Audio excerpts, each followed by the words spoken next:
The 100 dresses part 2। इससे पहले जो हमारा चैप्टर था, चैप्टर नंबर 5, उस चैप्टर में हमने देखा था कि किस तरह से वेंडा पेट्रोंस्की को उसके स्कूल में छेड़ा जाता है, मजाक उड़ाया जाता है और कहीं ना कहीं उसकी फीलिंग्स को हर्ट किया जाता है। और ये जो भी चीजें हुई, इसमें दो गर्ल्स स्कूल की बहुत ही ज्यादा इंपॉर्टेंट थी, जिनका नाम था मैडी एंड पैगी। ऑलरेडी हम चैप्टर बहुत ही अच्छे से पढ़ चुके हैं, chapter number 5 the 100 dresses part 1। ये उसी का ही सीक्वल पार्ट है। सो मेक श्योर कि अगर आपने पहला चैप्टर अच्छे से पढ़ा है और आगे की कहानी आप जानना चाहते हैं, तो ये चैप्टर आप अच्छे से पढ़ें। स्टोरी की तरह समझेंगे और फिर क्वेश्चन आंसर्स देखेंगे तो इजीली सारे क्वेश्चन आंसर्स हो जाएंगे। तो चलिए फिर वीडियो को शुरू करते हैं।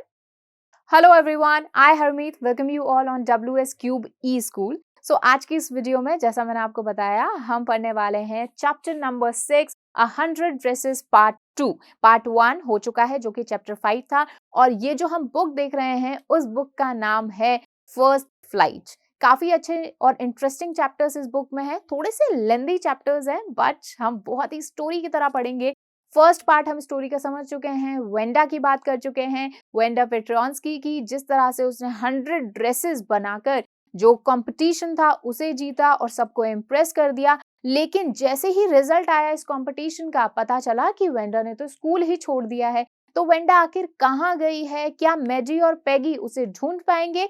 ये सारे सवालों का जो जवाब है वो आपको इस एक चैप्टर में मिलेगा। तो चलिए फिर चैप्टर को पढ़ना शुरू करते हैं। सबसे पहले ऑथर की बात कर लेते हैं। तो ऑथर की पहले भी हम चैप्टर में बात कर चुके हैं। तो इसकी जो ऑथर है वो है एलेनोर एस्टिस। एलेनोर एस्टिस जो है एक अमेरिकन चिल्ड्रंस ऑथर हैं, चिल्ड्रंस लाइब्रेरियन। वैसे एक लाइब्रेरियन थी, लेकिन काफी अच्छी इन्होंने बुक स्टोरीज भी लिखी हैं। ठीक है, 1906 में she was born up. And उसके अलावा काफी ज्यादा इलस्ट्रेशंस उन्होंने बनाए, जिसके लिए उन्हें न्यूबेरी मेडल्स मिला है, जो कि काफी इंपॉर्टेंट मेडल है when we talk about writings. उसके अलावा उनकी जो 3 बुक्स हैं, न्यूबेरी ऑनर विनर्स हैं, and Lewis Carroll shelf award, ये एक लाइब्रेरियन अवार्ड होता है, उसके लिए भी उन्हें नॉमिनेट किया गया था।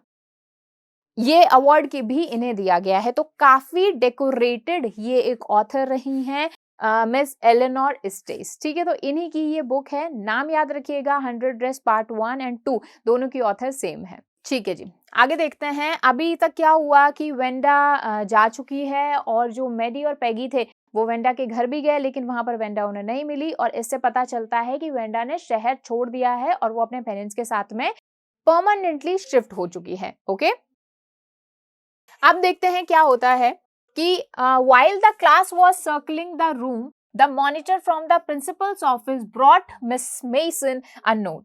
Miss Mason read it several times and studied it thoughtfully for a while. Then she clapped her hands. Attention class, everyone back to their seats. ठीक है, अब यहाँ पर क्या हुआ है कि पूरी जो क्लास थी वो सर्कलिंग द रूम, यानी सारे जो बच्चे थे वो क्लास में घूम रहे थे। मिस मेसन को, जो क्लास का मॉनिटर था, वो एक नोट लाकर देता है प्रिंसिपल के ऑफिस से, कोई लिस्ट लाकर, कोई चिट्ठी लाकर देता है। मिस मेसन उसे बहुत बार पढ़ती हैं और बहुत ही थॉटफुली मतलब बहुत ही सोच विचार के बाद में उस लेटर को रखती हैं और अपने हाथों को क्लैप करती हैं कि सारी क्लास को अटेंशन में लाने के लिए, और बोलती हैं attention everyone back to their seats. ठीक है, थॉटफुली का मतलब होता है when we think about something. देखते हैं क्या लेटर था ये। When the shuffling of feet had stopped, जब जैसे बच्चे इधर उधर घूम रहे थे तो उनके पैरों की शफलिंग रुक गई, यानी वो एक जगह बैठ गए। The room was and quiet. Miss Mason said, I have a letter from Wenda's father that I want to read to you. ठीक है, जब सब चुप हो गए तो जब सब चुप हो गए तो मिस मेसन, जो कि क्लास टीचर थी रूम 13 की, वो बोलती हैं कि मुझे वेंडा के फादर से एक लेटर आया है और ये मैं आप लोगों के लिए पढ़ना चाहती हूँ। ठीक है, मतलब आप लोगों के साथ शेयर करना चाहती हूँ। ठीक है, देखते हैं आगे क्या बोलती हैं वो। Miss Mason stood there a moment and the silence in the room grew tense and expectant. ठीक है, जो मिस मेसन थी, इतना कहकर वो एकदम शांत हो जाती हैं और जो क्लासरूम में साइलेंस थी वो और भी ज्यादा टेंस हो जाती है। और एक्सपेक्टेंट का मतलब होता है कि काफी होपफुल, कि मतलब सब सोचने लग जाते हैं कि अब क्या होगा। तो बहुत ही होपफुल साइलेंस वहां पर हो जाती है। The teacher adjusted her glasses slowly and deliberately. बहुत ही स्लोली और डेलिबरेटली मतलब बहुत ही तरीके से उन्होंने ग्लासेस को अपने एडजस्ट किया, मतलब ऐसे किया। And Her manner indicated that what was coming. This letter from Venda's father was a matter of great importance. Everybody listened closely as Miss Mason read the brief note. ठीक है, जैसे ही उन्होंने इंडिकेट किया उनका जो मैटर था, मतलब जिस तरह से वो बहुत ही सीरियस हो गई थी लेटर पढ़ने के बाद, इससे ये पता चल रहा था कि वेंडा का ये जो फादर का जो लेटर आया है ये काफी इंपॉर्टेंट है, कुछ इसमें इंपॉर्टेंट लिखा हुआ है। और पूरी क्लास शांति से सुनने लगी, लिसन क्लोजली, मतलब काफी अटेंटिवली सुनने लगी कि आखिर इस लेटर में क्या लिखा है। और जब वो मिस मेसन पढ़ने लगी, आगे देखते हैं। डियर टीचर, अब उस नोट में क्या लिखा हुआ है ये देख रहे हैं हम कि dear teacher, my Wanda will not come to your school anymore, Jake also, now we move away to big city, no more holler Polack, no more ask why funny name, plenty of funny names in the big city. Yours truly, Jane Petronsky. ठीक है, अब यहाँ पर क्या है कि Wanda के father ने एक बहुत ही छोटा सा नोट लेकिन बहुत ही इम्पैक्टफुल नोट लिखा है। उन्होंने बोला कि डियर टीचर, हमारी वेंडा आपके स्कूल में अब नहीं आएगी। ठीक है, जो जेक यानी जो वेंडा का भाई, हम अज्यूम कर रहे हैं ऐसे केस में कि वेंडा का जो भाई है वो भी नहीं आएगा। हम बड़ी सिटी में चले गए हैं, यानी ये जो छोटा शहर है यहाँ से निकलकर हम एक बड़ी सिटी में चले गए हैं। अब यहाँ पर कोई भी हमें पोलैक मतलब एक कहते हैं ना, पोलैंड से वो थे तो उनको मजाक उड़ाया जाता था कि कोई भी होलर मतलब बहुत ही चिल्ला के कोई भी हमें पोलैक नहीं बुलाएगा। No more ask why funny name, कोई नहीं पूछेगा कि आपका नाम इतना फनी क्यों है, क्योंकि बड़े सिटी में तो हर कल्चर के लोग रहते हैं तो वहां पर बहुत सारे फनी नेम होंगे, तो कोई हमें नहीं चिढ़ाएगा। योर्स ट्रूली, आपका अभिवादन करते हुए, यानी योर्स ट्रूली जेन पेट्रोन्स्की वेंडा के फादर का नाम है। तो अब उन्होंने बोला है कि हमारे बच्चों को, मतलब इनडायरेक्टली वो ये कह रहे हैं, हमारे बच्चों को आपके स्कूल में चिढ़ाया जाता था, मजाक उड़ाया जाता था, तो अब हम एक बड़ी सिटी में जा रहे हैं जहां पर हमारे बच्चों का मजाक नहीं उड़ाया जाएगा। तो इसका मतलब ये प्रूव होता है कि वेंडा के फादर को पता था कि उनके बच्चों के साथ क्या होता है, एंड इसी वजह से वो वहां से मूव कर गए। ठीक है, तो ये लेटर था जो कि वेंडा के फादर ने भेजा था। और जिस क्लास में ये सुनाया जा रहा था उसमें मैडी और पैगी दोनों थे, और दोनों कहीं ना कहीं दे वर द रीजन, उनको ऐसा लग रहा था कि वेंडा छोड़ के गई है। ठीक है, चलिए अब आगे देखते हैं क्या होता है। अब ये लेटर पढ़ने के बाद में सारे स्टूडेंट्स का क्या रिएक्शन हुआ वो देखते हैं। A deep silence met the reading of this letter. Miss Mason took off her glasses, blew on them and wiped them on her soft white handkerchief. ठीक है, अभी क्या हुआ कि ये जो लेटर पढ़ा उसके बाद में एकदम सन्नाटा छा गया। मिस मेसन जो थी उन्होंने अपने ग्लास उतारा, इस तरह से उस पर हवा ब्लो करी वेपराइज करने के लिए जिससे वो थोड़ा गीला हो जाए, और फिर उसको इस तरह से अपने हैंकरचीफ से यानी अपने रुमाल से अपना जो ग्लासेस थे उसको साफ किया। Okay, then she put them on again, looked at the class. When she spoke, her voice was very low. I am sure that none of the boys and girls in room 13 would purposely and deliberately hurt anyone's feeling because his or her name happened to be a long unfamiliar one. ठीक है, अब यहाँ पर क्या हुआ कि उन्होंने अपने क्लास की तरफ देखा, वो बोली, और जब वो बोली तो फिर उनकी वॉइस बहुत ज्यादा लो थी, यानी बहुत ज्यादा धीरे थी, और वो बोली कि मैं श्योर हूं, मतलब मुझे पता है कि कोई भी रूम 13 में जानबूझकर डेलिबरेटली यानी बहुत ही डेलिबरेट सही तरीके से किसी भी पर्सन की फीलिंग्स को हर्ट नहीं करेगा, और सिर्फ इसी चीज की वजह से हर्ट नहीं करेगा क्योंकि उनका नाम जो था वो थोड़ा सा अनफेमिलियर था, यानी डिफरेंट था। यानी ये सिर्फ कारण नहीं हो सकता कि आप किसी की फीलिंग्स को हर्ट करोगे, कि मैं श्योर हूं, यानी वो एक ट्रस्ट शो कर रही है कि मुझे आप सब पर ट्रस्ट है कि आप किसी की फीलिंग्स को हर्ट नहीं करोगे। लेकिन ऐसा तो नहीं हुआ था। क्लास 13 के ही जो क्लास के स्टूडेंट्स है उन्होंने वेंडा को कहीं ना कहीं ह्यूमिलिएट किया था, सिर्फ इसीलिए क्योंकि उसका नाम जो था वो थोड़ा डिफरेंट था, उसकी नेशनैलिटी डिफरेंट थी। आगे देखते हैं वो क्या कहती हैं। I prefer to think that what was said in thoughtlessness. I prefer to think that what was said in thoughtlessness. I know that all of you feel the way I do, that this is a very unfortunate thing to have happened. Unfortunate and sad both. And I want you all to think about it.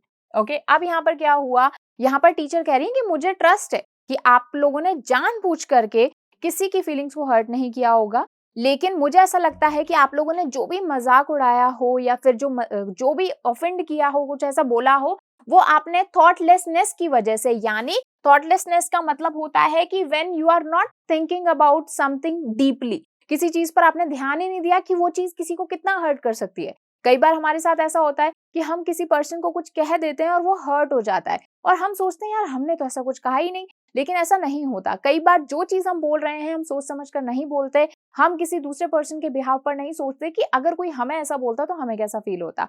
तो उनकी teacher यही कह रही है कि मुझे ऐसा लगता है कि थॉटलेसनेस की वजह से ही आप लोगों ने ऐसा किया होगा या फिर किसी को हर्ट किया होगा, लेकिन मैं ऐसा सोचती हूँ कि आप सब भी वैसा ही फील कर रहे हैं जैसा भी मैं फील कर रही हूँ कि ये जो चीज थी ये बहुत ही ज्यादा अनफॉर्चुनेट थी, यानी बहुत ही बदकिस्मती थी हमारी कि हमारे साथ ऐसा हुआ।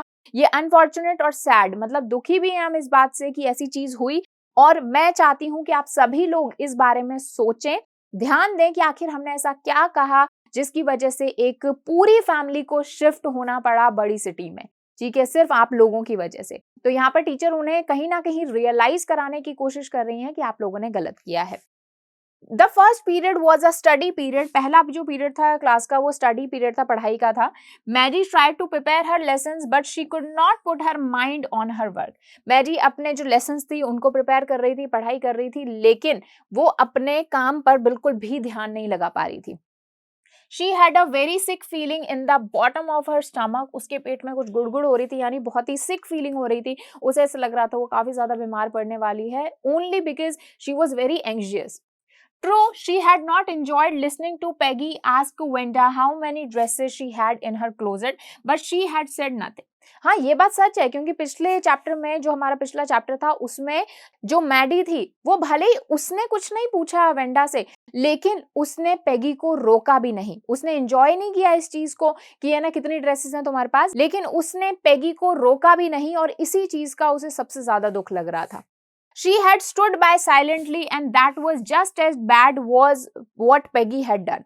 और वो चुपचाप खड़ी रही, सब कुछ देखती रही कि वो वेंडा जो है परेशान हो रही है, और पेगी, जैसा पेगी ने किया, अगर पेगी ने बुरा किया है तो मैंने उससे भी ज्यादा बुरा किया है, ऐसा यहाँ पर मैडी सोच रही है कि जब पेगी उसका मजाक उड़ाती थी वेंडा का तो मैडी को रोकना चाहिए था, और यही वो सोच रही है। आगे देखते हैं। Worse she was a coward, और इवन वो पेगी से भी ज्यादा बुरी है, यानी सबसे ज्यादा बुरा उसने किया है, क्योंकि वो एक कावर्ड थी। कावर्ड मतलब डरपोक थी। At least Peggy hadn't considered they were being mean, but she, Maddie, had thought when they were doing wrong.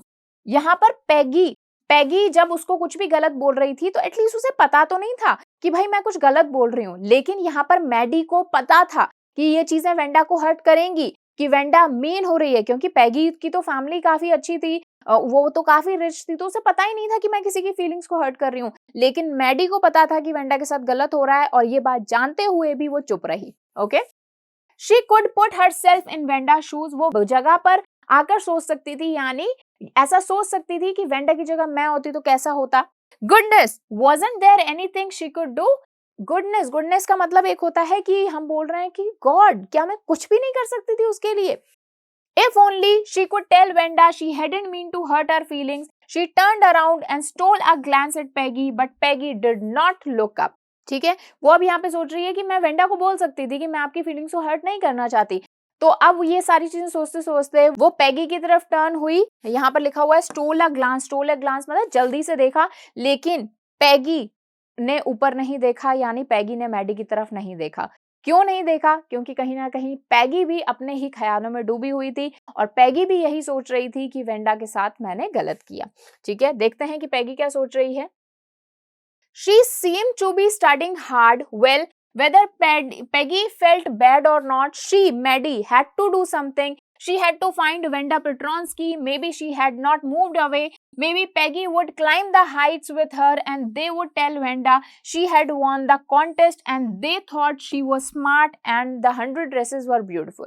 ठीक है, यहाँ पर ऐसा लग रहा था कि पेगी जो है वो बहुत ही ज्यादा पढ़ाई कर रही है, स्टडिंग हार्ड कर रही है, लेकिन अब यहाँ पर मैडी सोच रही है कि मुझे भी कुछ करना चाहिए। ठीक है, मे बी वो वेंडा पेट्रोंस्की को ढूंढ सकते हैं, हो सकता है सिर्फ अभी उन्होंने लेटर भेजा हो, अभी तक वो तैयारी कर रहे हो बड़ी सिटी जाने की, हो सकता है अभी वो नहीं गई हो, तो वो सोच रही है कि मैं हाइट्स मतलब जहाँ पर ऐसा एरिया था ना स्लम वाला, जहां पर वेंडा रहा करती थी, कि maybe I will climb the heights with the Peggy, मतलब मैं पेगी के साथ वहां पे जाऊंगी और हम ढूंढ सकते हैं वेंडा को, और वेंडा को ये बता सकते हैं कि उसने ये जो 100 ड्रेसेस बनाई हैं उसने कंपटीशन जीता है। और हम उसको बता सकते हैं कि आपकी ड्रेसेस बहुत ज्यादा ब्यूटीफुल हैं और आप बहुत स्मार्ट हैं। ये चीज हम वेंडा को बता सकते हैं। मतलब कहीं ना कहीं उनके मन में गिल्ट था कि हमने उसके साथ गलत किया है और इसी बात को लेकर वो सोच रही थी और यहाँ पर टेंशन में थी। When school was dismissed in the afternoon, school जब खत्म हो गया आफ्टरनून में, पैगी said with pretended casualness, ठीक है, पैगी बहुत ही कैजुअलनेस के साथ बोली, मतलब एकदम ऐसा प्रिटेंड कर रही थी। प्रिटेंड करना मतलब फेक कर रही थी कि जैसे उसे कोई फर्क ही नहीं पड़ा। Hey let's go and see if that kid has left town और नॉट। हे चलो देखते हैं कि वो लड़की, मतलब किड की बात हो रही है, मतलब वो बच्चा अभी तक यहीं है या फिर वो चला गया। यानी वो किसकी बात कर रही है? वेंडा की। So Peggy had the same idea, और पैगी को भी सेम आइडिया आया। Maddie glowed, Peg was really all right. ठीक है, अब यहाँ पर क्या हुआ कि मैडी यही सोच रही थी कि मैं पैगी को बोलती हूँ और हम जाकर देखते हैं, वेंडा को ढूंढते हैं। और इतने में पैगी ने ही बोल दिया कि चलो देख कर आते हैं, वो अभी तक चली गई है या फिर मतलब यहीं है। और फिर मैडी ग्लो करती है, यानी खुश हो जाती है, क्योंकि जो वो सोच रही थी वो ऑलरेडी पैगी बोल रही थी। ओके, चलो अब देखते हैं। The two girls hurried out of the building up the street towards Boggins Heights, the part of town that was such a forbidding air and this kind of a November afternoon, drizzly, damp and dismal. ठीक है, अब यहाँ पर क्या है कि ये दोनों गर्ल्स जो थी वो बिल्डिंग से बाहर निकली और ये बॉगिन हाइट्स की तरफ जाने लगी। बॉगिन हाइट्स वो जगह थी, हमने लास्ट चैप्टर में पढ़ा था, जहां पर वेंडा रहा करती थी। ठीक है, ये एक फॉरबिडिंग एयर थी। फॉरबिडिंग मतलब बहुत ही अजीब सी वहां की हवा थी, बहुत ही अजीब सा एटमॉस्फेयर था, बिकॉज पैगी और मैडी थोड़ा सा अच्छी एरियाज में रहती थी, तो उनके लिए बहुत ही अनफ्रेंडली सा वहां पर उनको लग रहा था। और उनकी जो नवंबर आफ्टरनून थी ये काफी ज्यादा ड्रिजली मतलब हल्की हल्की बारिश हो रही थी, बहुत ही डैम्प मतलब गीला कीचड़ था वहां पर, और बहुत ही ज्यादा डिसमिल था। डिसमिल मतलब काफी कह सकते हैं एक सैड सा माहौल था वहां पर। ठीक है, मतलब जैसे आप देख सकते हैं नॉर्मली जो हमारे स्लम्स वाले एरिया होते हैं वैसा माहौल था वहां पर। Well, at least said Peggy gruffly, I never did call her a foreigner or make fun of her name. I never thought that she had the sense to know we were making fun of her anyway. I thought she was too dumb and gee, look how she can draw. Maddie could say nothing. All she hoped was they would find Wanda. अब यहाँ पर दोनों बात कर रहे हैं, लेकिन दोनों ही ना बहुत ज्यादा अनकंफर्टेबल हैं। दोनों को पता है कि उन्होंने गलत किया है, लेकिन स्टिल वो एक दूसरे से बात नहीं कर रहे। तो थोड़ी देर बाद में पैगी बोलती है कि यार एटलीस्ट मैंने उसे कभी फॉरेनर नहीं बोला, मैंने नहीं बोला कि वो विदेशी है, दूसरे देश से आई है, और मैंने कभी भी, मुझे तो कभी पता ही नहीं था कि मैं उसका फन उड़ा रही हूँ, मतलब मैं उसके साथ मजाक कर रही थी, मैं तो यूं ही मजाक कर रही थी, मुझे पता ही नहीं था कि उसे बुरा लग जाएगा। लेकिन आप देखो गी मतलब ओ गॉड, कि गी का मतलब नॉर्मली हम बोलते हैं एक्सप्रेशन सरप्राइज की, गॉड देखो वो कितना अच्छा ड्रॉ कर सकती है, किसको पता था। ठीक है, तो यहाँ पर पैगी बस खुद को कह सकते हैं जस्टिफाई कर रही है कि मैं तो उसका मजाक उड़ाना चाहती ही नहीं थी। ठीक है, मुझे तो पता भी नहीं था मैं उसका मजाक उड़ा रही हूँ, मैं तो सिर्फ ऐसे ही उसके साथ फन कर रही थी, अदरवाइज मेरा कोई इंटेंशन नहीं था उसे हर्ट करने का। ठीक है, तो मैडी ने कुछ भी नहीं बोला और मैडी सिर्फ यही सोच रही थी कि प्लीज वेंडा अभी नहीं निकली हो अपने घर से, यानी शहर नहीं गई हो। Okay, she wanted to tell her that they were sorry they had picked on her, and picked on her का मतलब होता है मेक फन ऑफ समवन या फिर मेक क्रिटिसाइज समवन। ठीक है, and how wonderful the whole school thought she was, and please not to move away and everybody would be nice. She and Peggy would fight anybody who was not nice. The two girls hurried on. They hoped to get on the top hill before the dark. ठीक है, अब यहाँ पर Maddie है वो ऐसा सोच रही है कि हम उससे सबसे पहले तो जाकर मतलब कि हम क्या बात करेंगे। तो यहाँ पे मैडी सोच रही है सबसे पहले तो हम उसको सॉरी बोलेंगे, हम उसको सॉरी बोलेंगे कि हमने आपका मजाक उड़ाया, आपको क्रिटिसाइज किया, और फिर हम उसको ये भी बताएंगे कि पूरे स्कूल को कैसा लगता है कि वो कितनी अच्छी है, कितनी अच्छी ड्राइंग करती है और कितना खुश हैं स्कूल वाले उस पर। ठीक है, उसके अलावा हम उसको ये भी बताएंगे कि प्लीज आप मत जाइए, डोंट मूव अवे, और सारे जो बच्चे हैं वो आपके साथ नाइसली पेश आएंगे, आपका कोई भी मजाक नहीं उड़ाएगा, और हम दोनों मिलके मतलब मैडी और पैगी मिलके हम हर इंसान से लड़ जाएंगे जो भी आपका मजाक उड़ाएगा या फिर जो भी आपके साथ अच्छे से पेश नहीं आएगा। ठीक है, और वो जल्दी जल्दी चली जा रही हैं क्योंकि उनका बस ये मोटिव है कि वो अंधेरा होने से पहले वहां पर हिल्स पर पहुंच जाएं। ठीक है, जहां पर वेंडा रहा करती थी। तो कहीं ना कहीं उनके मन में बहुत ज्यादा गिल्ट है और उस गिल्ट के साथ ही वेंडा को ढूंढना चाह रही हैं, और वेंडा अगर उनको मिलेगी तो डेफिनेटली वो बहुत ज्यादा खुश होंगी और उनसे सॉरी भी बोलेंगी, डेफिनेटली अपोलोजाइज करेंगी हर एक चीज के लिए। लेकिन क्या वेंडा मिलेगी, देखते हैं। ठीक है, आगे देखते हैं। I think that's where the Petronsky live. The Maddie pointing to a little white house, wisp of old grass stuck up here, and there along the pathway like thin kittens. ठीक है, अब यहाँ पर क्या है, एक जगह रुक के, एक व्हाइट हाउस की तरफ रुक के मैडी बोलती है कि आई थिंक यही वो जगह है जहाँ पेट्रोंस्कीज रहते हैं, यानी वेंडा पेट्रोंस्की की फैमिली रहती है। ठीक है, वहां पर जो ओल्ड ग्रास थी वो विस्प मतलब एक बंडल्स की तरह ऐसे लगी हुई थी, ऐसा लग रहा था कि जैसे एक जो छोटी छोटी जो किटन्स होती हैं, बिल्ली के बच्चे होते हैं, वो ट्रैवल किया हो। मैं आपको एक बार ड्राइंग करके बता देती हूँ। ठीक है, वैसे मेरी ड्राइंग अच्छी नहीं है, तो इस तरह से जो ग्रास थी वो इस तरह से बंच में बनी हुई थी और ऐसा लग रहा था कि ये छोटी छोटी किटन्स जा रही हैं। ठीक है, ऐसा लग रहा था ग्रास में। ठीक है, तो इस तरह से ग्रास वहां पर लगी हुई थी। The house and its parts, little yard looked shabby but clean. It reminded Maddie of Venda's one dress, her faded blue cotton dress, shabby but clean. There was not a sign of life about house. ठीक है, अब यहाँ पर क्या था कि उसका जो हाउस था वो बहुत ही कह सकते हैं बहुत ही छोटा सा यार्ड था, बहुत ही छोटा सा घर था, थोड़ा सा शैबी लग रहा था। शैबी का मतलब है थोड़ा सा बैड कंडीशन में था, थोड़ा सा टूटा फूटा था, लेकिन घर बहुत क्लीन था, साफ सुथरा था। और यही चीज याद दिलाती है मैडी को वेंडा की उस ब्लू ड्रेस की, जो कि शैबी थी, यानी थोड़ी सी इधर उधर से फटी हुई थी या फिर, लेकिन बहुत ही क्लीन थी। ठीक है, बहुत ही साफ सुथरी थी। ठीक है, अब यहाँ पर वो बोल रहे हैं there was not a sign of life. Life मतलब ह्यूमन बींग्स की बात हो रही है कि वहां पर उस घर में कोई भी ह्यूमन बींग्स नहीं नजर आ रहे थे या फिर कोई भी साइन नहीं था कि कोई अंदर है। आगे देखते हैं। Peggy knocked firmly on the door, but there was no answer. She and Maddie went around to backyard and knocked there. Still there was no answer.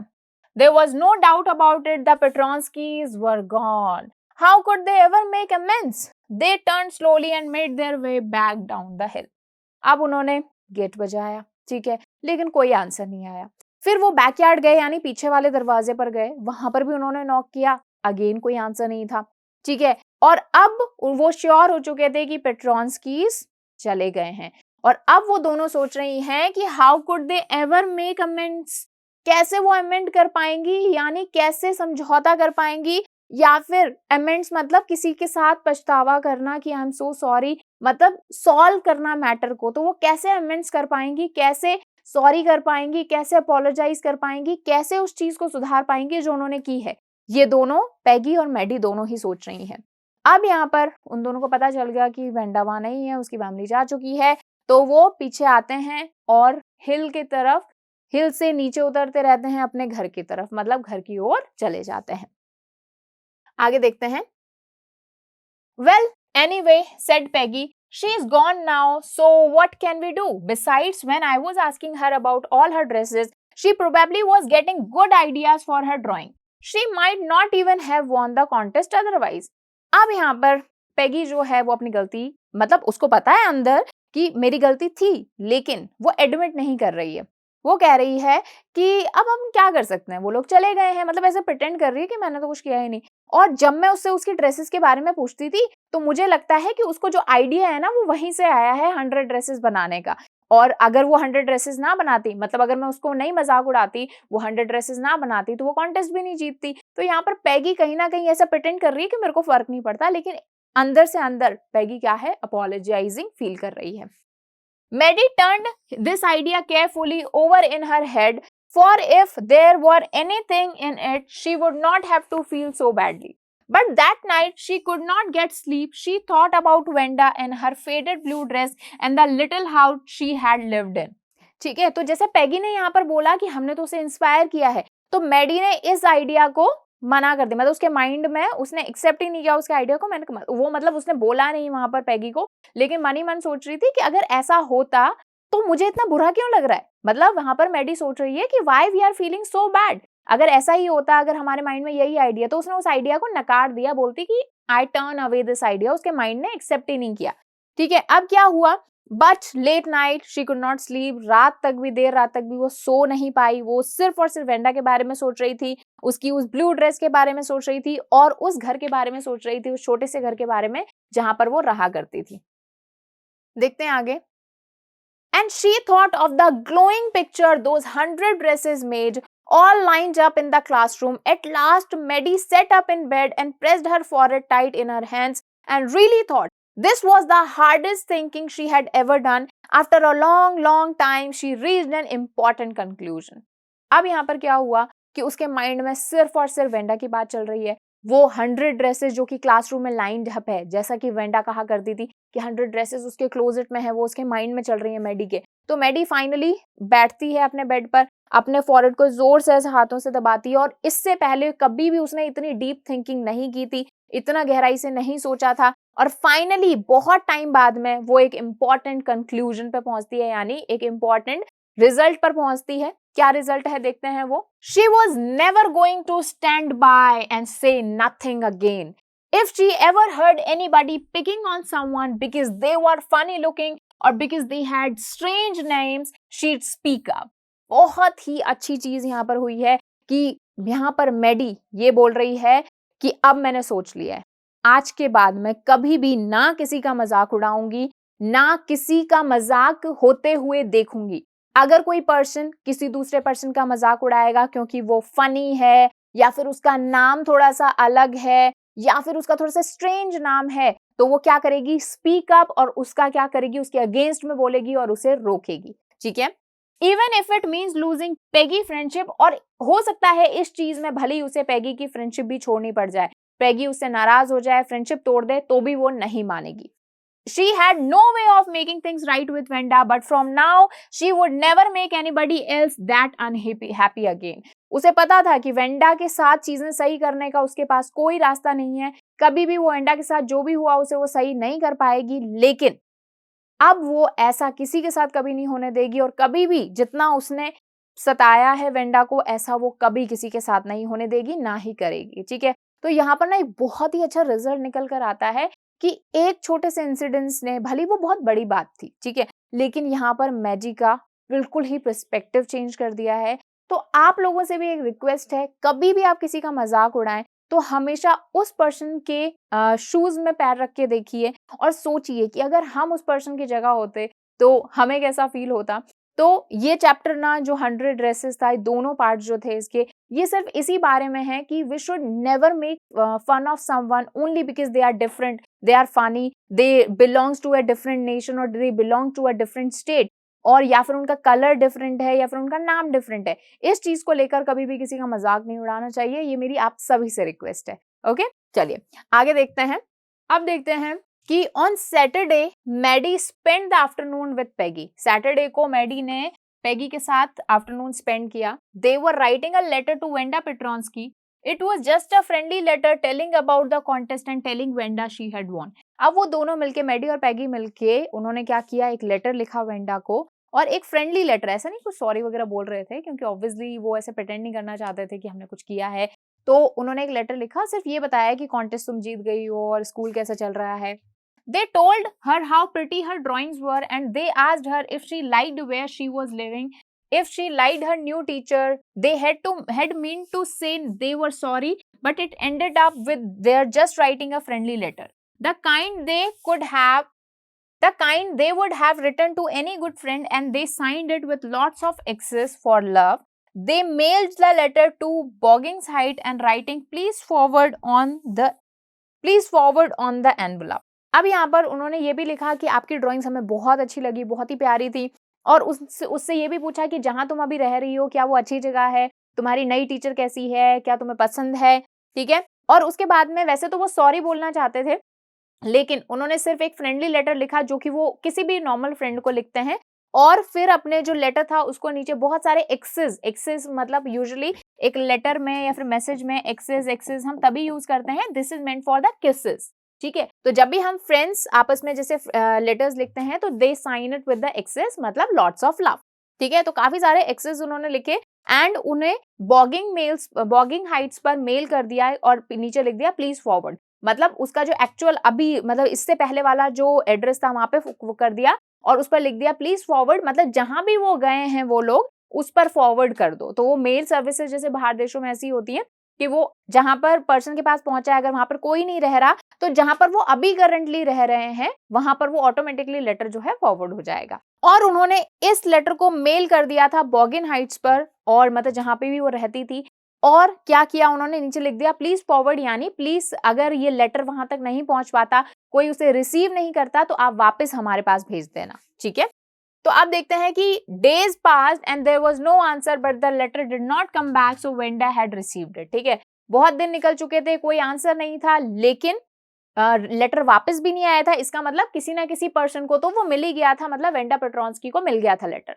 Perhaps she was so hurt and angry she was not going to answer. You could not blame her. Weeks went by and still Venda did not answer. ठीक है, अब यहाँ पर Wanda को letter मिल चुका था, ये पता लग गया था, लेकिन शायद वो इसलिए रिप्लाई नहीं करना चाहती क्योंकि बहुत ज्यादा हर्ट थी, बहुत ज्यादा गुस्से में थी, और ऐसी सिचुएशन में आप किसी को आंसर नहीं कर सकते। तो यहाँ पर क्या होगा, अब बहुत दिन निकल चुके हैं लेकिन वेंडा का रिप्लाई नहीं आया। ओके, आगे देखते हैं। Peggy had begun to forget the whole business and Maddie put herself to the sleep at night by making speeches about Venda, defending her from great crowds of girls who were trying to tease her with how many dresses you have got. ठीक है, अब यहाँ पर पैगी तो सारा जो ये चीजें हुई थी ये सब भूलने लगी थी, और मेडी रात को खुद को सुलाती थी स्पीचेस प्रिपेयर करने के बाद, मतलब वो खुद से ही बातें करने लगी थी। वो ऐसे सोचती थी कि अगर वेंडा को मैं उस टाइम बचा पाती, यानी वेंडा को डिफेंड कर पाती, तो मैं ये स्पीच देती। ठीक है, तो यहाँ पर जब भी लड़कियां उसे पूछती कि कितनी ड्रेसेस आपके पास हैं, तो मैं ये उनको स्पीच देकर उनको चुप कराती। Now it was Christmas time and there was snow on the ground, Christmas bell and a small tree decorated the classroom. On the last day of school before the holidays, the teacher showed the class a letter she had received the morning. ठीक है, अब यहाँ पर Christmas time आ चुका था, और जो American countries होती हैं, फॉरेन कंट्रीज होती हैं, वहां पर क्रिसमस के टाइम छुट्टियां होती हैं, मतलब काफी ज्यादा 1-2 महीने की छुट्टियां होती हैं। ठीक है, तो पूरा स्नो आ चुका था ग्राउंड में, क्रिसमस टाइम था, और पूरे क्लासरूम में भी एक छोटा सा क्रिसमस ट्री जो था वो डेकोरेट किया हुआ था। और last day of school before holidays, मतलब हॉलीडेज से पहले जो लास्ट डे था स्कूल का, टीचर ने वो लेटर दिखाया बच्चों को जो कि उन्हें सुबह ही मिला था। क्या लेटर था, किसका लेटर था, देखते हैं। You remember Venda Petronsky, the gifted little artist who won the drawing contest? Well, she has written me and I'm glad to know where she lives because now I can send her medal. I want to read her letter to you. The class set up with a sudden interest and listened intently. अब यहाँ पर teacher बता रही हैं कि ये जो मुझे लेटर मिला है ये वेंडा पेट्रोन्स्की से मिला है। याद है आपको वो लिटिल आर्टिस्ट, गिफ्टेड आर्टिस्ट, मतलब जिसके पास बहुत सारा टैलेंट था, जिसने ड्राइंग कॉन्टेस्ट जीता। चलो ये बात अच्छी हुई कि मुझे पता चल गया कि वेंडा कहाँ रहती है, तो मैं उसे उस ड्राइंग कॉन्टेस्ट का मेडल भेज सकती हूँ। ठीक है, और यहाँ पर टीचर बोल रही है कि ये जो लेटर है मैं आपके साथ शेयर करना चाहती हूँ। तो पूरी क्लास एकदम इंटरेस्ट के साथ और इंटेंटली मतलब कॉन्सेंट्रेशन के साथ में लेटर को सुनने लगी। अब वो लेटर क्या था, ध्यान से देखते हैं। Dear Miss Mason, how are you in the room 13? Dear Miss Mason, आप कैसी हैं, और रूम 13 मतलब मेरी क्लास कैसी है। Please tell the girls they can keep those 100 dresses because in my new house I have 100 new ones all lined up in my closet. I like that girl Peggy to have the drawing of the green dress with the red trimming and her friend Maddie to have the blue one. For Christmas, I miss that school and my new teacher does not equalize with you. Merry Christmas to you and everybody. Yours truly, Wanda Petronski. अब Wanda ने एक letter लिखा है, और Wanda यहाँ पर बोल रही है कि क्लास कैसी है, और यहाँ पर बोल रही है वो कि आप सारी लड़कियों से बोलिए कि वो जो मैंने 100 ड्रेसेस बनाई है वो सारी पिक्चर्स वो रख सकती हैं। और स्पेशली उसने पैगी और मेडी का नाम लिया है और बोला है कि पैगी को मैं चाहती हूँ एक जो ग्रीन ड्रेसेस विद ट्रिमिंग, मतलब लेस के साथ में जो ग्रीन ड्रेस है वो रख ले। ठीक है, एंड जो उसकी फ्रेंड है मैडी वो ब्लू वन वाली ड्रेस रखे। एंड फॉर क्रिसमस मैं स्कूल को बहुत ज्यादा मिस कर रही हूँ, और जो मेरी नई टीचर है वो बिल्कुल भी आपकी बराबरी नहीं कर सकती, मतलब आप बहुत ज्यादा अच्छी हैं। और उसने लास्ट में बोला merry Christmas to you and everybody, और नीचे लिखा योर्स ट्रूली वेंडा पेट्रोन्स्की। तो अब इस लेटर से पता चलता है कि Wanda has forgiven Maddie and Peggy and all the people. ठीक है, तो ये काफी अच्छी बात है। ठीक है, आगे देखते हैं। On the way home from school Maddie and Peggy held their drawings very carefully. All the houses had wreaths holy in the windows. ठीक है, जब वापस आते टाइम, मतलब अब स्कूल ओवर हो गया है, हॉलीडेज आ चुकी हैं, तो वो वापस घर आ रही हैं, उन्होंने अपनी ड्राइंग जो कि वेंडा ने उन्हें गिफ्ट करी थी वो उन्होंने हाथों में पकड़ी हुई हैं। जितने भी जहां से भी वो निकल रही हैं सारे जो हाउस हैं वहां पर रेथ्स आई हुई हैं, मतलब इस तरह से देखिए जब क्रिसमस आता है ना तो इस तरह से लोग डेकोरेट करते हैं इस तरह की पिक्चर्स के साथ। ठीक है, तो इस तरह से मतलब ये जो इसको हम होली बोला जाता है, इस तरह से ये जो नॉक्ड पार्ट होता है इसको होली बोला जाता है। तो ये कुछ क्रिसमस के स्पेशल डेकोरेशंस होते हैं तो सारे घरों में वो लग चुकी है, मतलब क्रिसमस टाइम यहाँ पर दिख रहा है। जैसे दिवाली पर आप देखते होंगे कि लोग तरह तरह की चीजें अपने घरों में लगाते हैं। Outside the grocery store hundreds of Christmas trees were stacked and in the window candy, peppermint sticks and cornucopias of shiny transparent paper were strung. The air smelled like Christmas and light shining everywhere reflected different colors on the snow. ठीक है, अब यहाँ पर जब वो market से निकल रही हैं तो बहुत सारे हंड्रेड्स ऑफ क्रिसमस ट्रीज लगे हुए हैं। स्टैक्ड मतलब पाइल्ड, मतलब एक के ऊपर एक के बाद एक लगे हुए हैं। उसके बाद में पेपरमेंट स्टिक्स हैं, इस तरह से जो मैंने अभी आपको स्टिक्स दिखाई थी ना, इनको पेपरमेंट स्टिक्स बोलते हैं, एक तरह से कैंडीज बोल सकते हैं आप। उसके अलावा कॉर्नोकोपियाज बेसिकली क्या होता है, एक कह सकते हैं आप एक बोल होता है, बोल के अंदर बहुत ही फ्लावर्स और पेटल्स वगैरह रहते हैं, काफी अच्छा स्मेल करने में काफी अच्छा होता है। ऑफ शाइनी ट्रांसपेरेंट पेपर व स्ट्रंग का मतलब होता है ऐसे लटके हुए हैं वो cornucopias. The air smell like Christmas, मतलब एयर में क्रिसमस जैसी फीलिंग है, मतलब फेस्टिवल वाला माहौल है। हर जगह लाइट जल रही है जो कि स्नो को डिफरेंट कलर में चेंज कर रही है। मतलब जो स्नो पर लाइट चमक रही है, तो अगर रेड लाइट पड़ रही है तो स्नो जो है रेड कलर की साउंड हो रही है, ऐसे डिफरेंट कलर्स है। Boy, said Peggy, this shows she really likes us and shows she got our letter and this is her way of saying that everything's all right and that's that. ठीक है, अब यहाँ पर पैगी बोल रही है boy मतलब एक एक्सक्लेमेशन है जिसका मतलब है यस फाइनली फ्रेंड। ठीक है, इससे ये पता चलता है कि जो वेंडा है वो हमें काफी पसंद करती है और ये जो हमारा लेटर था वो उसे मिल चुका है और अब ये उसका एक तरीका है ये कहने का कि सब कुछ ठीक है, सब कुछ मतलब नॉर्मल है। आई होप सो, मैडी बोलती है कि मैं भी ऐसा ही होप करती हूँ। सैडली बोली वो, मतलब काफी सैड तरीके से बोली। She felt sad because she knew she would never see the little light lipped polish girl again and could not ever really make things right between them.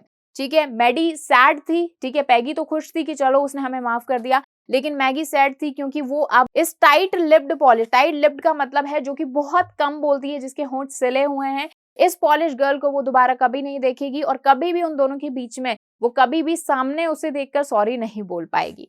ठीक है, ठीक है, आगे देखते हैं। She went home and she pinned her drawing over a torn place in the pink flowered wallpaper in the bedroom. The shabby room came alive from the brilliancy of the colors. Maddie sat down on her bed and looked at the drawing. She had stood by and said nothing, but Wenda had been nice to her anyway. Tears blurred her eyes and she gazed for a long time at the picture. Then hesitantly she rubbed her eyes and studied it intently. ठीक है, अब यहाँ पर क्या है कि जो Maddie है वो अपने घर गई, उसने उस जो ड्राइंग थी उसको अपने एक वॉलपेपर पर बेडरूम पर लगा दिया और जो उसका शैबी सा रूम था, मतलब टूटा फूटा रूम था, क्योंकि मैडी भी कहीं ना कहीं एक पूर फैमिली से बिलोंग करती थी, तो उसका जो टूटा फूटा रूम था वो एकदम ब्राइट हो गया वेंडा की जैसे ही ड्राइंग वहां पर लगी, क्योंकि बहुत सारे उसमें कलर्स थे। उसके अलावा मैडी वहां पर बैठ गई और उस ड्राइंग को देखने लगी, गेज करने लगी, मतलब निहारने लगी और वो सोचने लगी कि वेंडा कितनी अच्छी थी उसके साथ में, मतलब कितना अच्छा बिहेव करती थी। और इतने में उसकी आंखों में आंसू आ गए और उसकी आंखें ब्लरी हो गई। फिर उसने अपनी आंखों को रब किया, आंसू पोंछे और उस पिक्चर को ध्यान से देखा। स्टडीड इट इंटेंटली का मतलब होता है अच्छे से कंसंट्रेशन के साथ पढ़ना। The colours in the dress were so vivid का मतलब होता है एकदम clear and detail, that she had scarcely noticed the face and head of the drawing. But it looked like her, Maddie. It looked like her own mouth. Why, it really looked like her own self. Wenda had really drawn this for her. Excitedly, she ran over to Peggy's. Peg, she said, let me see your picture. अब यहाँ पर क्या हुआ है कि जैसे ही वो drawing को देख रही है तो उसे उसका चेहरा दिखने लगा है। ठीक है, क्योंकि पहले उसके कलर्स इतने ज्यादा थे कि वो फेस पर ध्यान ही नहीं दे पाई, लेकिन अब उसने देखा कि ओ गॉड, ये तो मेरे जैसी दिख रही है, बिल्कुल मेरे जैसा माउथ है इसका। और यहाँ पर उसे पता चलता है कि वेंडा ने मैडी की खुद की ही पिक्चर बनाई है और उसे एक ब्यूटीफुल ड्रेस बनाई है। इतना ये जैसी चीज उसे पता चली, मैडी जो है एक्साइटेड होके और पैगीज मतलब पैगी के घर भागती हुई गई और फिर पैगी को बोली कि मुझे तुम्हारी पिक्चर देखने दो। ठीक है, फिर उसने पैडी की पिक्चर देखी। What's the matter, asked Peggy as they clattered up to her room where Wenda's drawing was lying face down on the bed. Maddie carefully raised it. Look, she drew you. That's you, she exclaimed, and the head and the face of this picture did look like Peggy. What did I say, said Peggy. She must have really liked us anyway. ठीक है, अब यहाँ पर क्या हुआ है, वो भाग के पैगी के यहाँ गई और दोनों जल्दी से भागते हुए, जैसे ही उसने बोला कि मुझे अपनी ड्राइंग दिखाओ, तो दोनों क्लैटर होते हुए यानी एकदम भागते हुए उसके रूम में गए जहाँ पर वेंडा की ड्राइंग पड़ी थी, उल्टी करके उसने रखी हुई थी बेड पर। तो उसने उठाया और उसको बोला कि देखो ये तुम्हारे जैसी दिख रही है। तो उसका हेड, इसका माउथ बिल्कुल तुम्हारे जैसा दिख रहा है। और यहाँ पर पैगी बोलती है कि मैं अब क्या बोलूँ, मुझे ऐसा लगता है कि वो हमें बहुत ज़्यादा पसंद करती थी और कहीं न कहीं वो लोग अगेन गिल्ट में हैं कि उन्होंने बहुत ज़्यादा बुरा किया है पैगी के साथ। आगे देखते हैं। Yes, she must have. हाँ, उसने बिल्कुल हमें वो बहुत ज़्यादा पसंद करती होगी। Agreed Maddie, and she blinked away the tears that came every time she thought of Venda standing alone in that sunny spot in the schoolyard, looking stolidly over at the group of laughing girls after she had walked up, after she had said, "Sure, 100 of them all lined up." ठीक है, अब यहाँ पर जैसे ही ये सारी बात हुई, जो मैडी थी वो again ब्लिंक्ड away the tears. ब्लिंक्ड away the tears मतलब कि एकदम रोने वाली थी वो, लेकिन उसने खुद को कंट्रोल कर लिया। ठीक है, और जब भी वो वेंडा के बारे में सोचती है तो उसे रोना आता है। वो सिर्फ वेंडा को इमेजिन करती है एक सन के मतलब एक सनी स्पॉट पर स्कूल के ग्राउंड में, जहां पर सारी लड़कियां उसे सिर्फ ये पूछती थी कि कितनी ड्रेसेस हैं तुम्हारे पास, और वो उन सबको हटा देती थी, सबको चुप करा देती थी ये कह के कि मेरे पास 100 ड्रेसेस हैं, सारी लाइंड अप हैं मेरे क्लोजेट। ठीक है, तो वो लोग क्या कर रहे हैं, इमेजिन कर रहे हैं वेंडा को उस जगह पर। ठीक है, सो कहीं ना कहीं ये बहुत ही ज्यादा इमोशनल स्टोरी थी, बट बहुत सारे लेसन्स हमने इस वीडियो से सीखे हैं, इस चैप्टर से सीखे हैं, दोनों चैप्टर्स से मिला के जो एक स्टोरी क्रिएट हुई है कि नेवर हर्ट समवन, क्योंकि हमें नहीं पता, कई बार हम इंटेंशन के साथ अनइंटेंशनली भी हम किसी को हर्ट कर सकते हैं। ओके, सो बहुत ही प्यारा चैप्टर था। आई होप आपको पसंद आया होगा। नेक्स्ट वीडियो में हम इस चैप्टर के क्वेश्चन आंसर्स करेंगे, और अगर वीडियो अच्छी लगे तो लाइक करना बिल्कुल मत भूलना। कोई भी क्वेश्चन हो, क्वेरी हो तो आप मुझे कमेंट सेक्शन में बता सकते हैं। Thank you so much.